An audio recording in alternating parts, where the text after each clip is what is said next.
Hello, everybody, and welcome to another episode of Messi Co. I'm Ashley here, as always, with my incredible co-host Gian, and it is Monday. It's it's a little after 6 p.m., but I have to be honest, it feels much earlier. Why? Because we had daylight savings time, and now it's beautiful and sunny outside. And to me, that just signals the beginning of spring, and we're getting into summer and the real meat of the MLS season. So I'm excited about it. How are you feeling? I'm feeling good. Same. It is actually sunshine outside, so I love that. I love it. It honestly makes my day feel longer, like in a good sense. Totally. I feel like I can get more done. So now I step out and there's still sun. I can take my dog for a walk and it's not dark outside. And yeah, I agree. This is a time of the year where you're gonna get a lot of football. We're starting to roll into the meat and potatoes of the MLS season. It's exciting. So yeah, I'm happy to be here, happy to talk into Miami, and I'm happy there's sun outside. Love it, 100%. Yeah, there's lots of things to talk about. I mean, since we had our episode last week, a lot has happened, both on and off the field for Inter Miami, which we'll definitely get to. Really quick though, before we even get into Inter Miami and Messi, just because we're South Floridians and I see you wearing a teal hat, Tua, no longer a Miami Dolphin. What are your thoughts? Malik Willis now the new starting quarterback. A lot of people probably listening are like, "What are you talking about?" But just really quick, Tua never got to be what we wanted him to be. Had some tough breaks, I have to say for him. All I'm gonna say is Five Reasons Sports a few years ago was selling tank for Tua shirts. I wonder if anybody's gonna God, ask for a refund. But no, I had honestly, a feeling. I had a feeling that was gonna happen. That wasn't yeah. surprising, honestly. And look, I thought he was good at some points. He just wasn't consistent enough, and he didn't have enough playing time because of all the injuries and concussions and all that stuff. So at the end of the day, the end of a saga. It's time for this team to move forward. Do I have any confidence that they will do anything? Right? I have no confidence in them. I No. wish Jorge Mas was in charge of that team, and I wish they had the same front office as Inter Miami, who makes all the right decisions, who hires the Mhm. right people, who gets the right players on the field. They like every team makes errors, but Inter Miami knows how to get it done. And I wish they were running their Dolphin show as well, but unfortunately, that's not the case. Yeah. No, agreed. Maybe we'll do an one. I don't think we'll ever do an NFL episode, but once the season gets here, maybe we'll talk about it more because we love all Miami sports. Miami Heat are about to be in the playoffs. I mean, Inter Miami, obviously the star of the show, but we Don't just jinx love this yet, sports. though. Don't say the Heat are going to be in the play. You're Okay, speaking too early. Don't jinx it. okay. We're close. We're No, close. no, you're Believe right. me. You're right. Well, okay, getting back into the Inter Miami gear then, well, of course, we're very happy to be here. Of course, as always, what's up, Ash? Claudia saying the titles are very important. Inter Miami titles? What titles are we talking about? There's lots of titles to go around. Um, but I agree. There's the titles are important, and right now, Inter Miami are the reigning MLS Cup champions, and about to enter another very important competition, which we're going to talk about later. The Champions Cup, which I think is something that the team is we are ready to see move further than normal. So, but before we get into all that, let's start at the top, which is, of course, most importantly, Inter Miami win against DC United this past Saturday, 2-1, at a packed Baltimore Ravens stadium. Speaking of NFL, like we said again, I mean it's a theme, but in these first three matches, MLS are doing a good job of setting some pretty big stages for fans to watch, and obviously Messi being the main attractor, which has been great. The game, I think, had its ups and downs, but, you know, Inter Miami get the win, are now 2-1 in the season, able to score a few more goals. Before we kinda talk about I would say probably down parts of the game or maybe the things that we're kind of looking at and saying, "Oh, these are things that need to be switched and changed with that second half performance." I wanna start with the positives, which is that we saw an absolute great goal from Rodrigo de Paul, and I think he's been a bright spot of these first 3 games, along with speaking of bright, Yannick Bright, both have been absolutely great. And then Messi scores another, excellent goal, gets a great chip. It looks easy for him, not easy really for anyone else. But starting with the positives, those are things we wanna see, right, to start the season. You wanna see your 2 of your best players scoring, creating, being the meat and we keep saying the meat and potatoes of this Inter Miami team. Yeah, well, am I on mute? No, okay. Yeah, most definitely. I think this team looked good in the first half. The second half, not so much. I think it's a team that as the season goes along, they'll start to look a bit more consistent, especially in the attack. That's kind of where I've been a bit more concerned with. But yeah, I mean, Rodrigo de Paul did amazing. He had a goal in the 17th minute, and then Lionel Messi, the minute 27. The two guys that this team is going to depend on a lot, I think, probably the most this season. Those are going to be the two top guys on the team. De Paul just continues to get better and better every game. He continues to improve season over season, and he's the all-star caliber player that you hoped you were getting last season that you didn't really see until maybe later on in MLS Cup, right? So that's it's something that you love to $18 million see, and player. it's exactly, and now you can see why this team exercised the option to buy, which again we all knew that was going to happen. And then Lionel Messi, that ages like fine wine, every season continues to get better. Every blow of the birthday candle, he seems to just continue getting better and better, and that was Like just an unfair. amazing goal. Yeah, no, it's amazing. I mean, I don't know if I mean, we could probably get into it, but the first half to me, I thought Inter Miami came out looking really, really good. Really, really good. On the attacking side, they looked a lot more cohesive. They looked like they were playing together. The passes that were being made were connecting. The team looked really good. Um, I actually want, and I was talking to you, Ash, before we got on the show. There was something, guys, I was working on, so I want to share that if it's okay with you, Ash, really quick, Yeah. because I thought it'd be cool to kind of visualize a little bit of what was going on with this team, right? So I'm gonna go ahead and bring this up really quick here. Let me see, is it this Sorry, one? this hair that is so out of that I keep looking at as out of place, so No, it's ignore me. okay. Sorry, okay. Yeah, so I I've been getting into coding a bit, and I actually made this app that I thought would be cool to kind of visualize what this team looked like, right, as we started the game. So let's kind of look He's at the not lineup. just a I pretty thought that'd be face. interesting. He's not Huh? just a pretty face. Exactly, exactly. There's something going on up here. So I just wanted to show you. So let's go ahead and start off with the goalkeeper. Well, actually, I already started here with Mikael, but let's go ahead and take him off, or leave him on there. So basically, Dane St. Clair, we had him in the goal as a goalkeeper to start off the match. We had Mikael at. Well, I'm gonna put him over here actually. Mikael as your center back right here next to. We had Falcon. So let's go ahead and look for Falcon here. Oh, we had Maxi Falcon right here as your right back.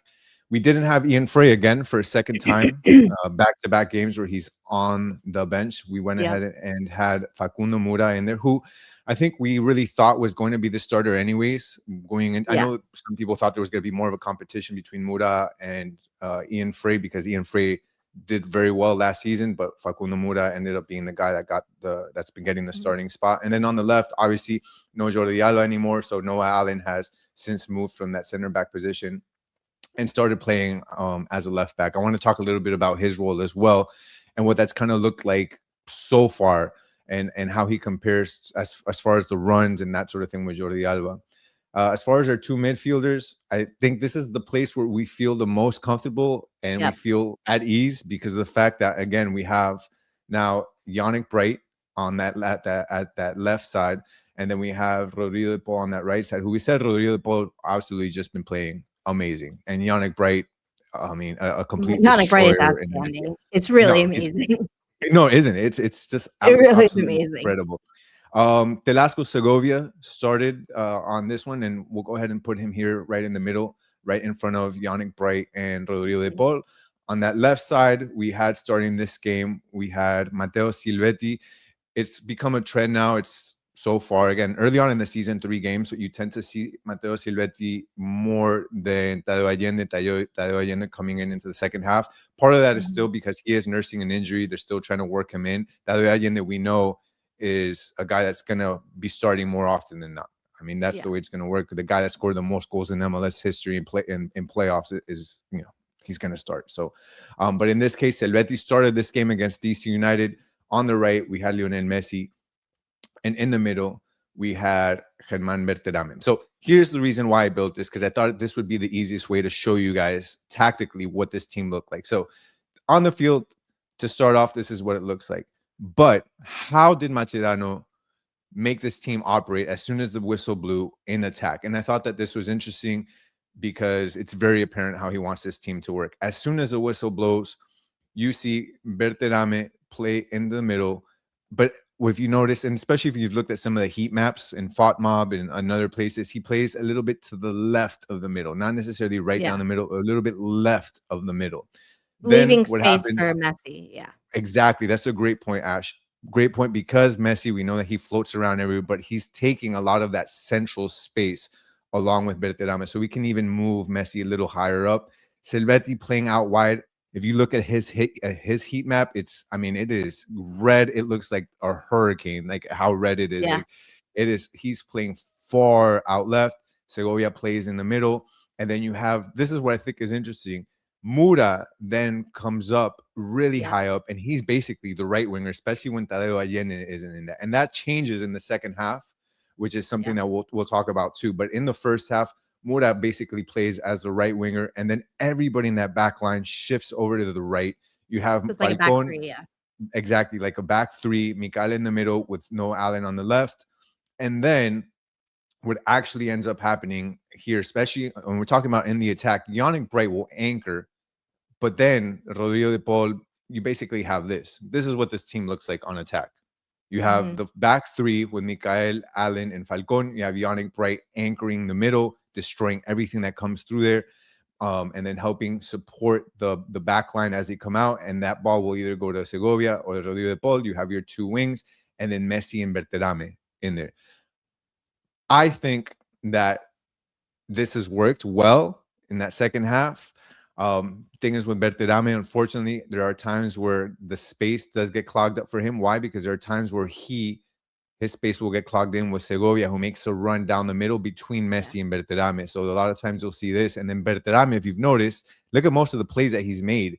That's come On the with lo when Yep. he's playing out wide. We saw where he stole the ball here a couple of times. He had a play where he made another pass from about this area. So Mhm. he's actually playing a lot more left at times, and I thought that that's interesting.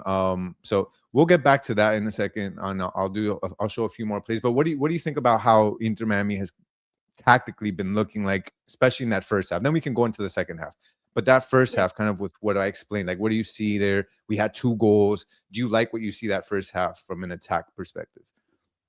Yeah, well, first of all, that was really cool what you made, and thank you for making that. I think that's really cool to visualize it and be able to see, what we're watching in real time and being able to kind of, like, look at it from a bird's eye view, so that was really awesome.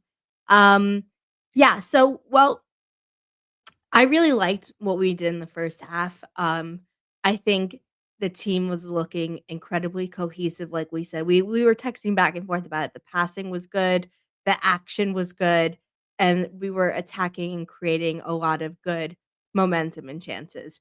I think part of that is due to like individual brilliance more so than I would say tactical like mastery.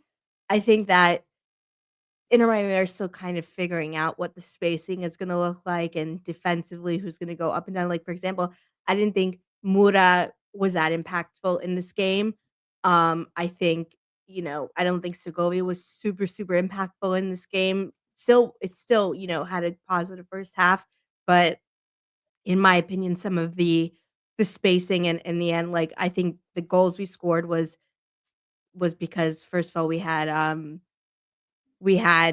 incredible play from, why am I just blanking on his name on the left side of our the young Silvetti. art thank you, I don't know why I just blanked on it. Yeah, like, Matteo Salvetti, absolute amazing, like, movement, spacing, explosiveness, creation, puts in that perfect pass for Messi. Messi chips the ball, it's no problem. Rodrigo de Paul gets it, spacing and gets an excellent shot on goal. That it takes, I think, good players to score that goal. It doesn't just happen out of, like luck. He's really talented. A couple other really bright spots for me. Again, Yannick Bright is absolutely outstanding, creates amazing spacing defensively, offensively, whatever you need from him. He's great. I think Dane St. Clair, after was a very rocky first game and a half, I thought he was good. He was perfectly solid, and maybe we kinda go back and forth on it if should it happen, like, was it worth it in putting him in the place of Rios Novos? We'll never know because the Inter Miami have made that change. All we can hope for and say is, is he gonna be positive? Is he gonna stop goals? Is he gonna clear balls? Is he gonna hold the back line? So he did that in this game, worked for me. Um, Maxi Falcone, excellent. Lionel Messi, excellent.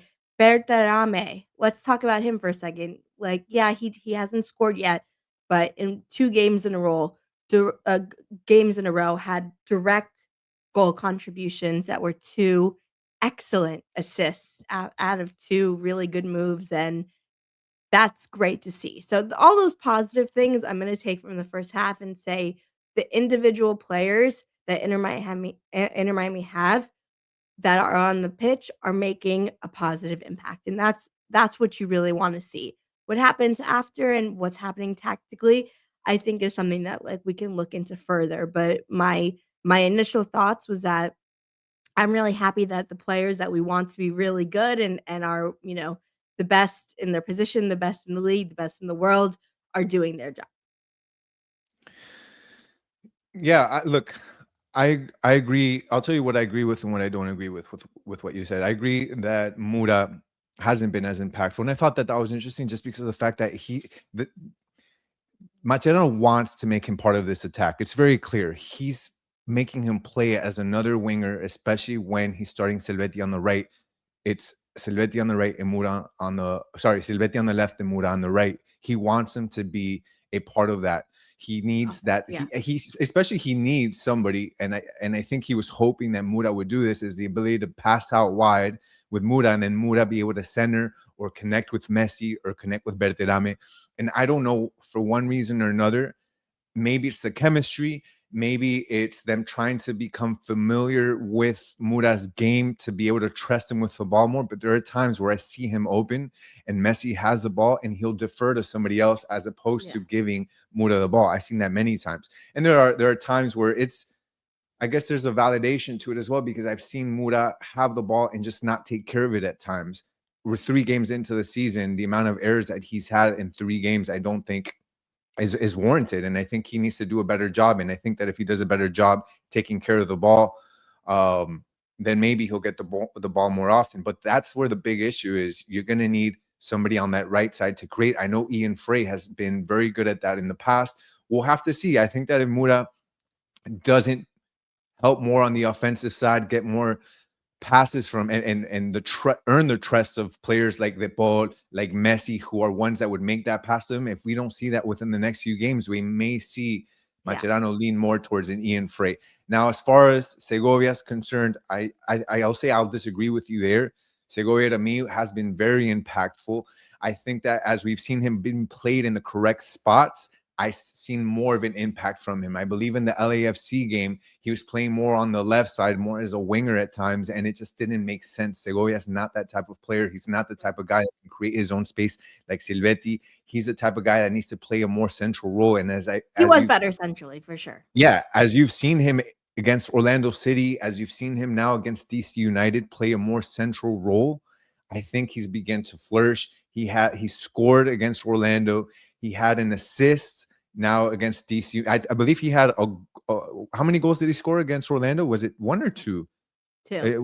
It was 2 goals and an assist, if I'm not Right. mistaken. He had 2 goals and an assist Yeah. against Orlando. He now comes back and has an assist in the goal. I believe he made that pass to De Paul, Yeah. who scored that goal. So to me, he's been very impactful. I actually want to do the research. I should have done it before this episode, but I'd love to see who the next guy that is covering more on the field, more mileage and Yeah. being more around aside from the ball. We know the ball is probably number 1 right now. I wouldn't be surprised if it's Segovia. Segovia is covering an insane amount of speed, so a ground rather. So I love what Segovia has done. I want to talk a little bit about Berterame because I think that's the big talking point here. Mhm. Berterame was a guy again that scored the most. He was the Mexican. Let me see if I get this right. He was the Mexican striker in Liga MX last season who had the most goals in all of Liga MX across all competitions. It was, I believe, it was Yeah, 28, something like that. yeah. And they paid a good amount of money. He's a DP on this team. He's expected to score goals. He was brought on to score goals. He was not brought on to do what he's done in these first 3 games, which Mhm. I will, you know, say that even though he hasn't scored goals, he's found a way to be impactful, and that's what you love to see. The days that a forward can't score goals every day, he's not going to score goals every game. But the Mhm. games where he doesn't, he has to find a way to be impactful. He's found a way to be impactful, but you paid him to score goals. And I believe that part of it is him, but part of it is also he has guys like Segovia, like Messi, like Allende when he comes in the second half that take up the spaces that he's used to Yeah. having. So I think that that's been an issue with him. And I did some quick research. He only has 3 shots in 3 games. 2 of those 3 shots have quote unquote shots have been headers. They haven't even actually been shots. I mean, they've Yeah. been on target, all of them, but from your central forward, the guy that's supposed to be the reference point in your attack,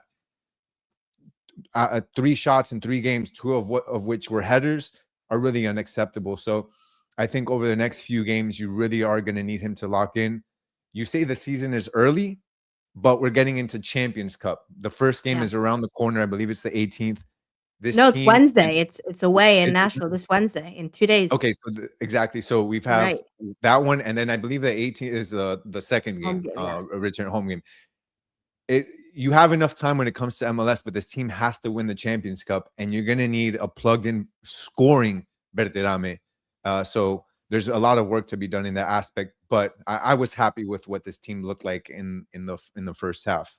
So Yeah. Yeah, I mean, I agree, I guess. I think we're gonna have to, like, chalk it up to the time and the spacing. I think that right now, Inter Miami, like I said, we saw a few moments of brilliance from players, like Bertarame has not been able to get into the spaces that he normally would, get as many shots on goal and touches that he definitely needs to improve on, but the few times he's getting the ball in these past 2 games, he made a great play, and that's to your point, like we said, with Luis Suarez last year, when obviously the goal scoring went down, the benefit we had with him was that he was still doing some good playmaking.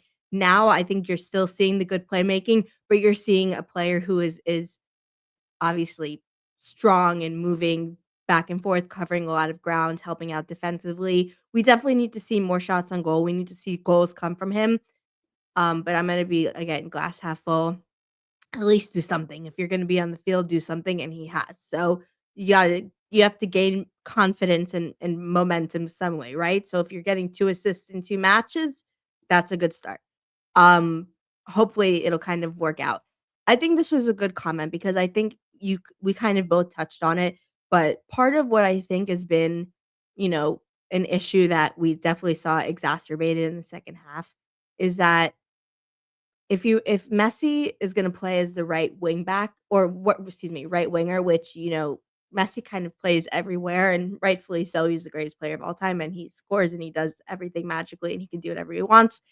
But if you're gonna do that, then Mura has to be able to cover the areas that are needed when Messi covers those areas, right? Like, it needs to be able to be kind of, like, reactive and fill in the spaces so that you see more even distribution throughout the pitch and that you see other players being able to whether it's a player on the outside being able to get a ball in, if it's tracking back defensively, if it's creating space for Messi or, uh, you know, Allende or whoever's playing to be able Savetti be able to get in those spaces, Berterame able to get into those spaces and create goals, then that's what you do, and I think with Ian Frey, we were kind of used to, for the most part, him being able to know when to go forward, when to be back, and to, like, be where is needed. I think with Mura, we're seeing him not know exactly when to go forward and when to go back, and in my opinion, honestly,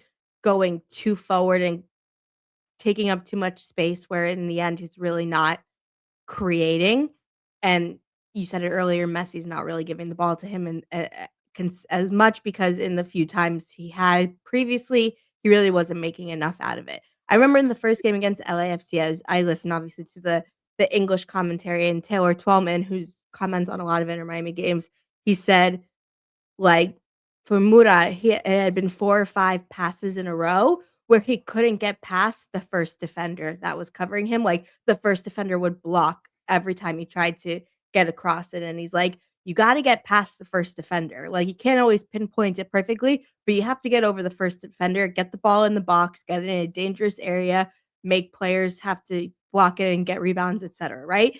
And I think we that's what we haven't been able to see, and so Messi, I think, has been, um, not overcompensating, but, like, trying to cover not only kind of the center and the positions he goes to, but also a lot on the right, and I think in his own way, trying to stay out of Bertarame's way or wanting to give Bertarame a chance to score, because he knows what the value is in having a good Look, striker, so I think it's kind of been a little, I don't know, I like, want to show you not something altogether. on that note. I want to Does show that you make something sense? on that. Yeah, no, it does. I want to show you something on that note. You see the heat map right Yeah, here? This is Messi's heat map versus DC yeah. United.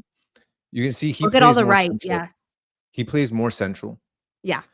This right, when you see this right, this is where he's getting the ball, but Mura is usually in front. Ahead of him, right, yeah. So what he does is this red is simply him receiving the ball here. He's often waiting for the ball, and then he heads middle. So he's not really taking up. When you say right wing, he's not really playing right wing. This is what he's doing. Usually you'll have the ball here. You have Messi here. Messi is floating. He floats like this. This is where he floats right here in Yeah. this area. He gets the ball here, and Mura's either here or here.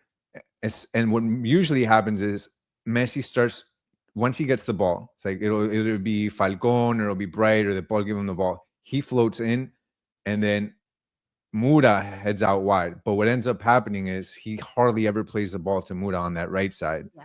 and he'll play the ball again to Berterame or to Segovia, or he'll have Selveti out wide. What he'll do too a lot of times is he'll just float in between them and then Mhm. try to find one of them up here like that. So that's something.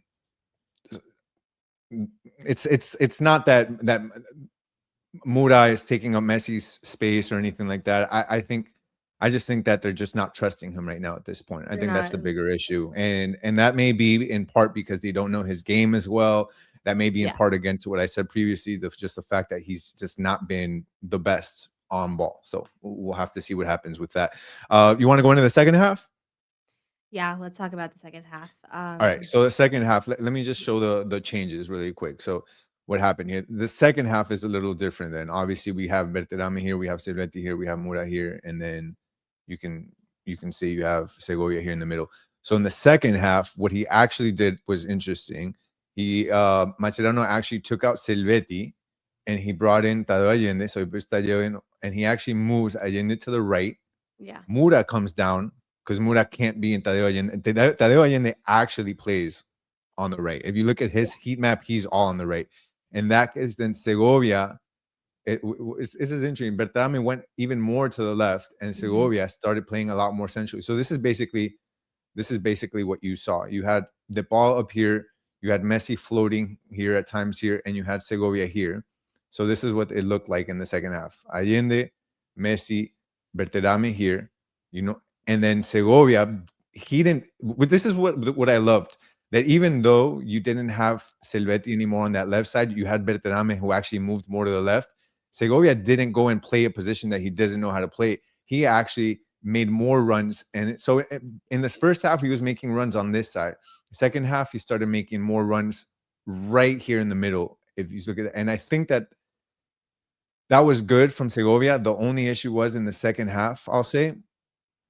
In the second half, Inter Miami, I don't know if they were just too confident and knowing that they were on top and they were kind of manhandling DC United. They had possession of the ball. They had 60-something% possession, but they let DC United back in the game, and DC United scored. I believe it was in the 70 what minute? Let's see.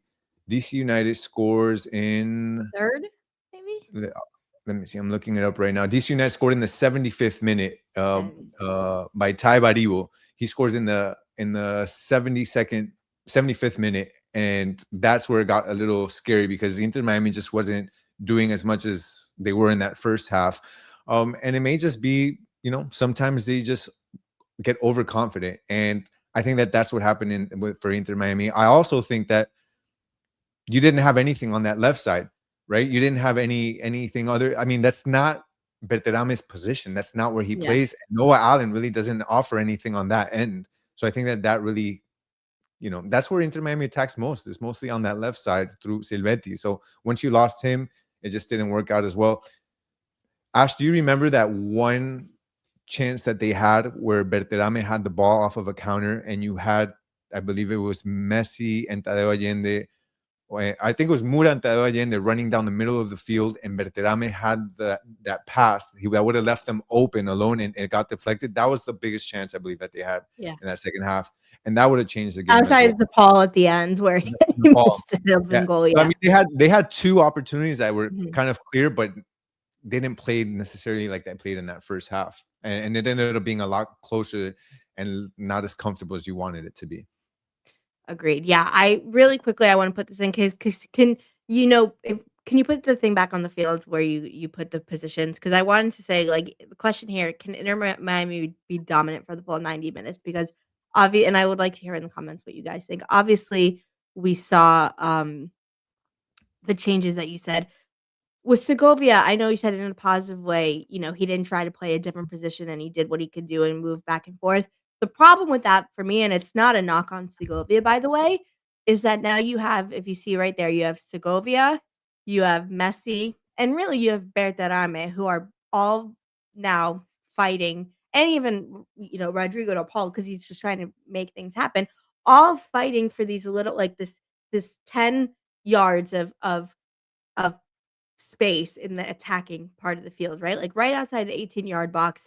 When you do this and you don't have Silvetti on the left anymore and you bring in Allende and Mura goes back, well, Segovia doesn't, like you said, automatically go to the left side because it's not as comfortable position. Well, when you do that though, now you're having multiple players basically taking up the same spaces and aren't able to, like, capitalize or create off of it, and so, when that happens, the team can't be dominant for the full 90 minutes because you wanna bring in an Allende, you wanna keep a Silvetti on the field, like, there's really no reason to take Silvetti off, until the 80th, 90th minute, in my opinion, because I just think he's really dynamic, explosive, and because he's such a threat and he's so, he's really composed and creating, attacking, and dangerous. Well, when he's there, that means that Bertarame and Messi have more opportunity because even though Messi is the one obviously who's always covered, you're worried about Silvetti too, and then you're worried about Bertarame because if Bertarame gets the ball in the 18-yard box, it has a little bit of space, you're worried he's gonna score. He's still a very good striker, it's only his 3rd match there, and so in my opinion, when you remove that and though Allende creates on the right, you're now having a big imbalance because you're not getting that same threat from Segovia, and then it's leaving more people to cover more of the attacking, and that's what kind of, like, stifles Inter Miami, in my opinion. Yeah, I think that Berterame again is still trying to figure out where he wants to play. I think he usually, when you're talking about him in Monterrey, he played more around this role. If Yeah. you look at his heat map, he's playing like I would love to bring up. I I would love to actually bring up his heat map if we can. Like he's not playing in the same spots as he was in Mexico. If we do But I Verde, also think that's because the left wing is open because I don't think Segovia is really taking up that space, and so it's either be kind of like this or look you at his try heat and map. hit the open space, you He's just got try a and find the open space. Yeah, he's got a little bit here, but look, I mean, he look how much ground he covers. He's all over the place. But I mean, most of that heat map is right on that left side. And I think that a lot of that comes from that, especially in that second half. But the middle is covered by usually you have Telasco, you have Messi who are playing in this area. So it kind of pushes him out wide a lot of times. And look where he's kind of focused on. He's focused more in this area. You'd like Yeah. to see your center forward kind of all of this look red here in this area. And it's not. And I just think honestly It's him trying to figure out a way to be here. But the thing is, again, you have Messi And coming just in. trying to You get have the ball. I think he's just trying to yeah, get the ball Messi more coming than in this way. You have he does Allende having to get coming in open. this way.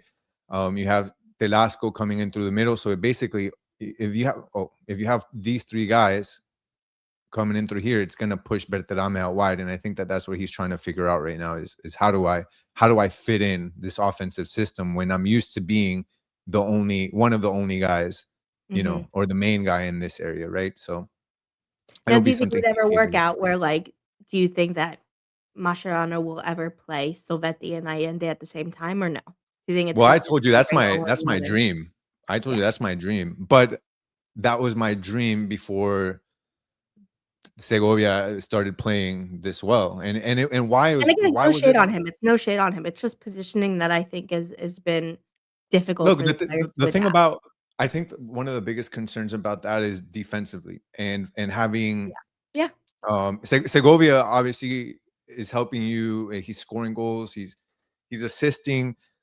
But one of the things that you have with Segovia is more presence in the midfield. But to that, I'll also say, if you pay attention to Silvetti's game, Silvetti does a really good job of getting back, really good Yeah. job. So I'm He's not a so worried that if firecracker. you have Berterame and you have Allende and you have Silvetti, that you're going to have three guys that stay up. No, Allende and Silvetti do a good job. And if you look at times, sometimes that back line has looked like a back five. Why? Because Silvetti actually gets involved in the defense. He usually will help. If you notice, he'll help Noah Allen Yeah. on defense. So what he'll do is and well, I don't even have him here anymore. But when he was here on this left side, and you had, and let me take this. He would basically do this. He would run back, especially on counters. You'd have Noah Allen coming back. You'd have Silvetti trailing, and then when you look at it out of nowhere, you have these guys like this. It would literally look like this. I don't know Yeah. if you noticed that. You'd Yeah. have Yeah. Yeah. and you'd have Silvetti here on the left, and basically like a back five. So that's why I wouldn't be necessarily concerned with having Silvetti and Tadeo Allende, because I know that Silvetti is going to track back, and he's and look, Silvetti actually, this is going to sound funny, at times tracks back more than Jordi Alba would. And I think that those are some of the issues that we'd have, that Jordi Alba was so good on offense, but there were times where he just couldn't track back. And Yeah. look, Noah Allen needs the help. In that second goal, excuse me, in that first goal that DC United scored, um, what's his name? Jackson Hopkins was the guy that actually absolutely burned Noah Allen on that left side, who ended up getting the ball and getting that initial shot that got deflected by St. Clair and then got scored. That was that Mhm. first goal. He absolutely got annihilated on that one. And if unfortunately Silvetti wasn't in the best place, but if Silvetti was there, he would have been able to help, and he usually does. So that's one of the reasons why I'm not too concerned with Silvetti being there. Yeah. I agree, and I mean, really quickly because I wanna move on to a few other things because we're before it gets too late. I think that Noah Allen, outside that moment, I think he had a much better game than we had seen in Orlando. Obviously, he was pulled at halftime against Orlando. The back 3 probably is not something that can realistically be played all day, every day for these Inter Miami games. I think he did much better. I think the defense overall, I would like to see maybe for the next match, Ian Frey to start over Mura just to see if we see a little bit more, cohesiveness and action. There's obviously so many games left to play, and it'll be interesting to see. But I thought Noah Allen was a bit better, and I like I said earlier, I thought Dan St. Clair was a lot more comfortable and seemed confident as the goalie. So those are positives to take. I think Mascherano needs to look at sort of these last 6 halves, now we can say 3 full games, 6 halves, and be like, "Well, what were the best ones?" It was the second half of the Orlando game and the first half of the DC game, and, like, what can you take from that, and what can you do to be able to keep the attack strong? Because like I said, I think the defense and obviously when you have Yannick Bright and Rodrigo de Paul, I'm not worried about the midfield. What can you do to get the best options in terms of your attack? You know? Look, this is no, this is something that I tweeted about. Inter Miami, a team that has Matteo Silvetti, a team that has Tadeo Allende, a team that has Berterame, a team that has Messi, and has a surging Rodrigo de Paul. Like, this team has only scored in 2 of the 6 halves. They've been held scoreless in Yeah. 4 of the 6 halves of soccer that or football that they've played so far this season, and I think that that's a bit worrisome. Again, we talk about it's early on in the season, but still, it's not a trend you like to see. 4 halves of the 6 that they've played, Yeah. they have not scored, and I think that that's something that Macherano has to figure out sooner than later Yeah. because again, you have Champions Cup coming up and you have important games coming up, and it's something he has to figure out. They can't. I mean, you can't just be good one half. Against Yeah. Orlando City, they were good in the second half. They were not good in that first half. Against LA, they were good none of the halves. They showed a little bit, in that second half a little more than they did in that first half. And then against this DC United team, they were only good for the first half, and in the second half, they slowed down offensively. It's just something Yeah. that's not sustainable, I think, long term, especially with the aspirations that this team has. So he's got to figure out how these guys can play together in a way that I think is consistent. And some of it has to do with the changes. I'll say that. Granted, again, you have Silvetti that I think has performed very well. And then once you take Silvetti off, and you bring Allende on, it seems like he hasn't figured out a way to tactically position this team for that specific change where there's not a drop in attack. Um, how is he going to figure that out? Again, it's an Allende that's still not at full speed. He's still coming back from an injury, so that may be part Mhm. of it. The other part may be this team is.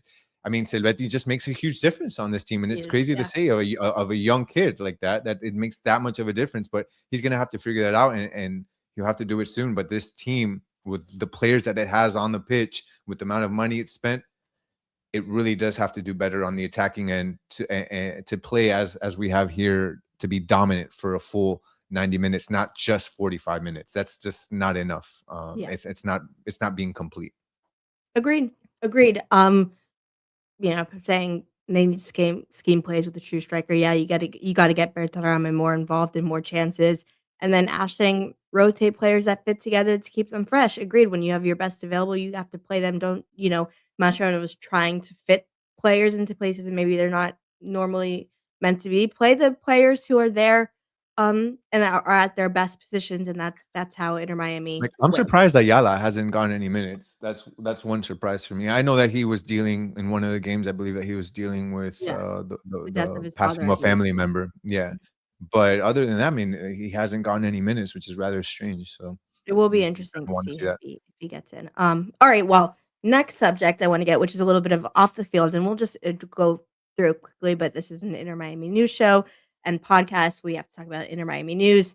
Inter Miami visit the White House and announce the new stadium. So starting with the stadium, obviously, we've known about Miami Freedom Park for a long time now. It was announced last week the naming rights, which goes to NU, which is a financial services platform. I think that's majority. It has hundreds of millions of users, but I think it's from Brazil. And it's just, I think we just have to talk about the fact that what are the chances that that Messi his final kind of place he's going to play in his career is also new. Obviously spelled differently than where he got most of his, obviously, fame and, best play, which was in the Camp Nou Stadium in Barcelona, spelled N-O-U, but I just think it's really funny and so full circle that he's gonna be playing in the new stadium for Inter Miami. Yeah, there's quite a bit of talking points I think about that new stadium. One is definitely It's funny, how new, neat like it you're is. saying new. It's new Camp Nou, yeah. So that's interesting how life works out. I mean, he got kicked out of the Camp Nou to come to the Stadium New or New Stadium or whatever it is. So Exactly, exactly. that's funny. And then the other thing is, Orlando City said we're gonna name ours Inter and Co. Inter, yeah. And then Inter Miami was like, we'll one up you. We'll take your colors and put it on our stadium. So I know, the purple, because yeah. it's purple. So I thought that was an interesting choice. I just wonder, like, the decision makers behind the naming I rights think for those who's these. gonna pay the Like, most. I mean, no, I know, but I feel like there should be More, a yeah. factor in there. Like, okay, it's how much you pay, and let's maybe not play towards one of the attributes or something of our biggest in-state rival. But hey, they're trying to one up each other, so let's see what they do next. Yeah. It'll be interesting. So, but yeah, new stadium, and it's We're gonna be free. I saying guess that so much, I guess the new and park. new. Yeah, I guess the park is Freedom Park, and the stadium is new stadium. But yeah, that'll be it, and hopefully there'll be a lot of championships in new stadium. Um, Yeah, so I mean, at agreed. least the purple kind of matches the pink a little bit, right? So It does look cool. Like, I mean, yeah, we're now less than a month from opening, and we're both obviously really, really excited. Um, New stadium, I'll take it. It will definitely be new, and it'll be exciting to see. And then really quickly, we're not a political show. We're not gonna get political. I don't think we need to go into the details of what was said and everything like that, but obviously, it was big news and global news at Inter Miami as the reigning MLS champions, which is a tradition in US sports and American sports, visited the White House, to meet with the president and, celebrate the fact that they were champions. I think we can say in general the world right now is it's a crazy place. Everyone has lots of opinions and things like that. I think that we both agree that um I like the tradition of players going to the White House. I think just like in general it's a cool part of, American sports and just like the history of sports. The details and the logistics and what was said this that, and the other can be its own debate, but it was certainly an interesting day, and it was interesting to see what was said and how people felt, but it did check off the box of what is you win a championship in the United States, that's what you do, right? yeah, I love that they were there. Like I said, I've been through many presidents in my lifetime, and if I was on a sports team, it doesn't matter who I voted for. If my president is inviting me to the White House, I would have been there regardless. I would have been to every president's White House over the last 30 something years that I've been alive. I think it's so cool. It's such a cool tradition. You got to think about these guys have seen this in movies, Right. Independence Day, like they've seen it Right. everywhere. And to have the ability to actually be there in person, that must be so surreal, right? To actually be walking in those walls and those floors and it's just those hallways just filled with so much history. Yeah. It's definitely an honor, and I loved to have seen them there at the White House. And they all looked happy. Messi was smiling, as always, a little awkward. He's awkward. He doesn't like to I'm be the not sure if he focal understood the focal everything that was point. being said. You know? But I mean, he must have he was laughing. So I don't know if Yeah, he's been taking some inglés sin barreras or what he's been doing, but he was having a good time. The Paul was laughing. I thought it was cool. Ryan Saylor was there. I don't know if you noticed. I think offense cult. Fafa Yep, Picoult was also there. So it was cool to bring the gang back and see them all there. And they had a good time. So it was cool. It was definitely cool to see it there. And I hope every team that wins, totally. regardless of who's in there, what year it is, that they all have the opportunity to go in and be in such a historic and meaningful place here in this Yeah, country. it is a cool part about American sports, like, I remember when we were growing up with, like, the Heat, when the Heat went to the White House, all those times that they won Yeah. the championship and the funny videos and clips I used to see of LeBron. I remember there was, like, a clip of what was it, Michelle Obama talking to someone, and they were talking about, like and then, like, Chris like, they dunked on, like, a little mini hoop that was Oh, over yeah, one yeah, of yeah, their yeah. heads. Do you remember that? Yeah, yeah, That that was was funny, cool, yeah, that was yeah. cool. A lot Oh, of yeah, cool I agree. moments, and it's something that these guys will never forget, so, Yeah, yeah, yeah. yeah. It was like yeah, and I mean, one thing I'll say though is that I don't think Lionel Messi expected Ronaldo's name to be mentioned, at his visit to the White House, but you know what? What are you gonna do? That's It's, funny. Fun. it's, hindsight's 2020 with that. He's like, "No, no, no, this is about me." But yeah, so it was news, of course, and champions do what champions do. So we move forward with that. And that Inter Miami should have brought Arepas with them to the White House. Yeah, well, I mean, it was definitely, I'm sure, a lot of cool culture seeing that, and it is an institution of America. So 100%. Last but not least, to wrap up the show, CONCACAF Champions Cup preview against Nashville. We talked about it earlier. Um, that this Wednesday already, it takes like it comes before you even realize it. Uh, they're playing in 2 days versus Nashville, a team we play so often that man, Messi just loves to play against them. And we're going here now to try and take our Champions Cup dream further and make it to the finals, win the trophy that we have been wanting to win in this international tournament. Um, Really quick, just what are your thoughts? Like, it's gonna be away in Nashville, it's gonna be a difficult environment, but, you know, are Inter Miami gonna be able to kind of brush off that second half where you saw Messi immediately at full time walk into the tunnel? The vibes weren't great from the team. Um, are they gonna be able to kind of get their feet back and finish it off? Yeah, look, Inter Miami has won 5 of the last 6 matches they've had with Nashville. It seems like we see Nashville 10 times a season. It's incredible. It's like it's something about that team that we just have to face them in every tournament and multiple times. Just and Uh everything we face them, yeah. and everything, yeah, everything. So, but again, we have the upper hand. We've beat them 5 times in the last 6 games, and right now they're not too bad. They're currently in second place in the East, two wins, one draw, just like us. We're actually right behind them in third. They actually have a 5 goal difference. They've scored 7 goals.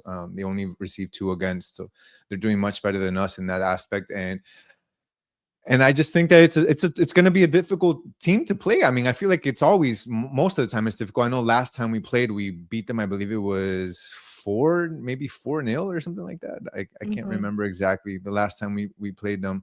Luis Suarez Um, got suspended. at I least for remember that. yes, he was suspended, but yeah, they're a tough team. They really are. They're a tough team to be, and they're always a Yeah, this fun season.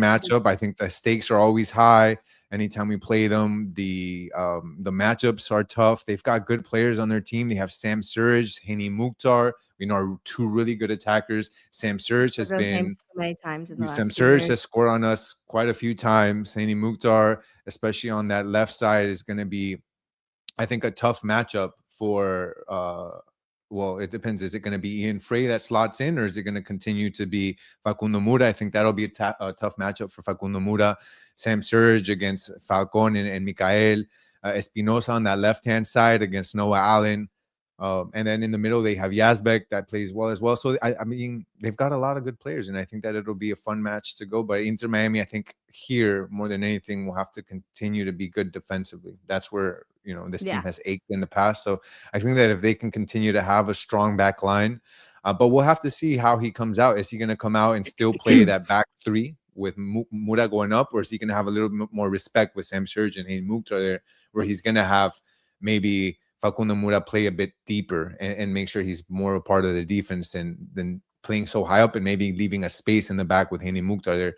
And Rodrigo de Paul, I think, is going to be a huge factor here, as well as Yannick Bright. This Yeah. is a tough matchup and a team that's scoring a lot of goals this season. On the other end, the attack, I don't think the attack that we had against LAFC and the attack that we've had in that first half against Orlando and in that second half against DC United is enough to beat this Nashville team. They're going to have to consistently be a team that attacks well against like they did in that second half against Orlando City. So we'll see. Yeah. Yeah, I think this was a good point. Orlando and DC, and looking at it now, especially how Orlando got creamed in their game Saturday. These teams aren't as good as Nashville. Um, and Inter Miami still had some troubles with them, so this will be a big test. Real Deal said this game against Nashville is going to answer a lot of questions. I think so too. I think at this point, Javier Mascherano has had enough of a sample size and be able to see enough good and enough, not good from the team to be able to know what who he should be playing, how they should be playing, what spaces they should be taking up, in order to win against good teams on the road. That's what a championship team does, and we expect to see the same from them. And so it will be interesting to see, what this team does and if they're able to kind of quiet the I don't know about quiet the haters, but like we said, can they dominate for 90 minutes? Can they stay consistent? Can they continuously attack? Can they defend well and show that they're, the best team in the league, the best team in the continent? Yeah, I mean, I'll agree with Boss there, 85. I'm not necessarily afraid of Nashville either, but they are the second hardest team that they've played so far in this early season. They played against LAFC Right. with two guys up front in Son and Buonga. Then they played against an Orlando City team that got scored on in the second half simply because they started to play, they kind of parked the bus a little bit, and they're really not that good of a team. And we came back and scored four. And then this DC United game, I think that's where I was a little bit nervous simply because I think we should have destroyed this team. This team Yeah. was last place in the East last season. I mean, we should have absolutely that should have been the team we scored 4 goals against, and we scored two and then couldn't score any in the second half. And then now you're going to face again Sam Surge and Hani Mukhtar, which is the closest thing you have to mirror what happened against LAFC with two top guys up at the front, right? So it'll be a test on that defensive side, and we'll really see now what that midfield is made of as well. Again, with Mhm. Nepal and with Yannick Bright, I think that those two guys are going to be key in this game to disrupt everything going through the middle. And Facundo Mura is going to have, if he starts instead of Ian Frey, he's going to have quite the job on his hands, along with Noah Allen on that left side. Yeah. Agreed. Agreed. Well, and then as Lionel said, at the end of the day, we have Messi. Enough said. Like, I agree. I think we need to see the rest of the team and everything work out too, but when as long as Messi is on my team and playing, I feel good about it. Um, and yeah, let's wrap up the show now. Great show. Again, I loved the visual aids you provided there, Mhm. Gianna. I think it made it really fun to I'm glad. discuss and be able to kind of like see, the players and the setup of the things we talked about. So yeah, it was a good week. Like we said, lots happening for Inter Miami. We got the win, ups and downs so far this season, but it's just now important to uh, continue with the momentum, see a good result over the weekend, keep building and moving forward. And look, man, we're now like 3 weeks away from the opening of the new stadium, which we're super excited about. And also only like 3 months away from the World Cup, which is really crazy when you think about it. But season's just starting. Great having you guys. We're gonna keep doing the show every Monday at 6 p.m. It's been super fun. Lots more to come. And we hope everyone has a great rest of their week and is hopefully enjoying a little bit more daylight now that they have it wherever you are. So thank you guys. Yeah, it's been great. Any last thoughts, Gian? No, thank you guys for tuning in. Really appreciate all the comments. It helps the flow of the show, and I love to hear your feedback. Sometimes we say things that maybe are more personal opinions than what's fact, and vice versa. And we have our opinions, but it's cool to hear you guys, and I really appreciate you guys tuning in. And I can't wait for our next show next Monday. Me too. All right. Well, for this episode of Messi and Co. I'm Ashley. That is Gian, and we will see you next time. See you guys.